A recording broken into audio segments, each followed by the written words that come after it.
Yo la populace, moi c'est Vylon et je suis ici pour présenter la nouvelle rubrique annoncée sur cette chaîne. Comme Omega l'a bien expliqué, cette chronique consiste à raconter la vie d'un artiste vivant, mort, jeune ou vieux. Aujourd'hui, on s'attaque à du lourd. Kurt Cobain. Kurt Cobain, qui c'est? Un grand malade. Mais on y reviendra après. Kurt Cobain est né le 20 février 1967 à Aberdeen dans l'état de Washington. Il a fondé le groupe Nirvana en 1987 avec son ami Chris Novoselic. Il était le chanteur et le guitariste du groupe qui marquera un changement radical dans l'histoire du rock. Bon bref, commençons par le commencement. Comme dit plus tôt, Kurt, de toute façon il écrivait comme il le voulait, est né le 20 février 1967 à Aberdeen, non loin de Seattle. Ses parents, un mécano et une serveuse, se sont mariés peu après que Wendy, sa mère, ait appris la nouvelle qu'elle était enceinte. Dès son plus jeune âge, il est catégorisé comme enfant contenant tous les symptômes du TDAH. En gros, c'était un enfant hyperactif, il savait pas se tenir en place. Psst, salut gosse. Donc, à l'âge de 7 ans, un événement le marquera à vie. À cette époque, ses parents vont donc divorcer. Malgré son jeune âge, il est fortement touché et affecté par cette nouvelle. Par la suite, durant son adolescence, il finit par se replier sur lui-même. S'ensuivirent les échecs scolaires. C'est toujours à cette période que son esprit artistique et son amour de la musique grandiront. Mais tout ça n'empêchera pas qu'il commencera à se droguer maintenant. Bah les gars, sexe, drogue, rock'n'roll, voilà quoi. D'ailleurs, à 19 ans, il se fit arrêter pour avoir tagué sur un mur « God is gay », traduction « Dieu est gay ».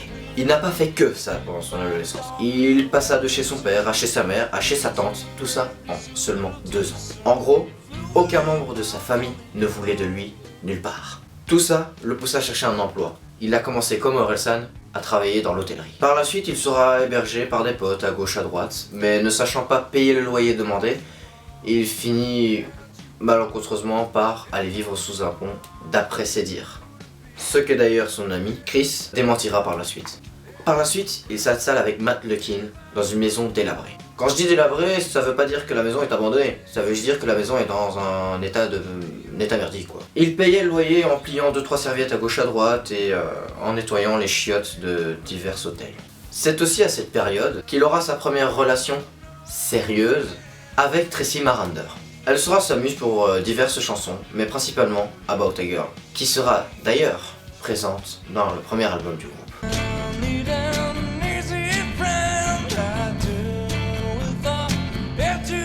C'est d'ailleurs une excellente transition pour passer à Nirvana. En premier lieu, vous devez savoir que Nirvana n'était pas le premier nom du groupe. Le premier nom du groupe était Matière Fécale, qui, admettons-le, était un nom très raffiné. Ce n'est que plus tard, lorsque Kurt aura eu une illumination, que le groupe finira par s'appeler Nirvana. Groupe qui forme d'ailleurs, comme dit plus tôt, avec son ami Chris. Kurt va d'ailleurs souvent dire que ses chansons sont une inspiration à des groupes emblématiques de l'époque comme Black Sabbath, AC/DC et j'en passe. Fait assez insolite, le groupe a connu plusieurs batteurs qui se faisaient remplacer les uns après les autres comme ça, jusqu'à ce que le dernier, Dave Grohl, soit définitivement embauché à ce poste. Le style du groupe, c'est du grunge.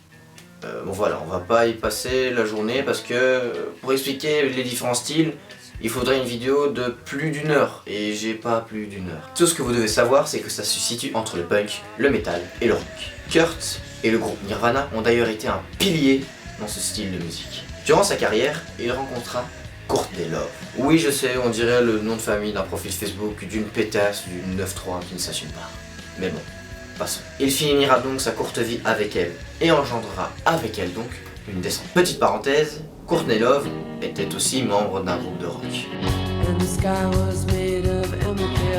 C'est donc à l'âge de ses 25 ans que sa fille, Frances Bean Cobain, verra le jour. Je vous vois déjà venir de loin.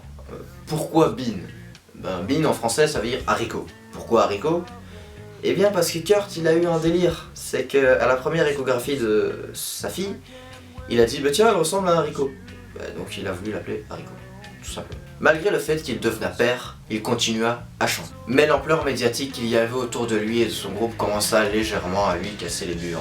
Et donc il péta un câble. Oui car lui il considérait son style de musique comme underground, donc ça allait un peu à l'encontre de son délire. D'ailleurs, dans sa lettre de suicide, il précisera que la pression, tout ça, commençait à le lasser et que écrire et chanter était devenu limite un fardeau.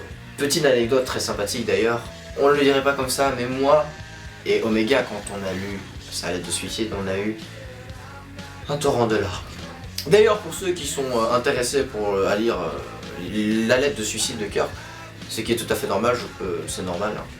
Le lien se trouve dans la description. Tant que nous sommes dans son suicide, on va y continuer. À l'âge de ses 27 ans, Kurt Cobain met fin à ses jours en se tirant une balle dans la tête, ce qui le fit rentrer dans le fameux club des 27. Le club des 27, en gros, c'est un club dédié à tous les artistes qui sont morts à l'âge de 27 ans. Si vous voulez voir la liste de tous ces artistes morts, cette liste est incomplète, hein, on va pas se mentir, mais c'est une liste quand même, le lien est aussi dans la description. À la fin de sa lettre de suicide, il dira d'ailleurs, je cite, « Frances et Courtney, je serai à votre hôtel. S'il te plaît Courtney, tiens le coup pour Frances, pour sa vie qui sera bien meilleure sans moi. Je vous aime, je vous aime. » Et voilà, c'est donc la fin de la première vidéo de cette nouvelle rubrique de la chaîne. Je suis content, moi personnellement, de pouvoir participer au développement de la chaîne, on va dire. Hein. Donc voilà, je connais, c'est mon meilleur ami, tout ça on fait. On a commencé un projet ensemble.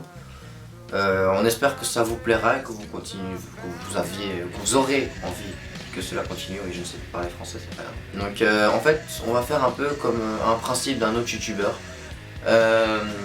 Pour la prochaine vidéo, on va mettre 2 artistes connus dans les commentaires, hein, et vous devrez voter.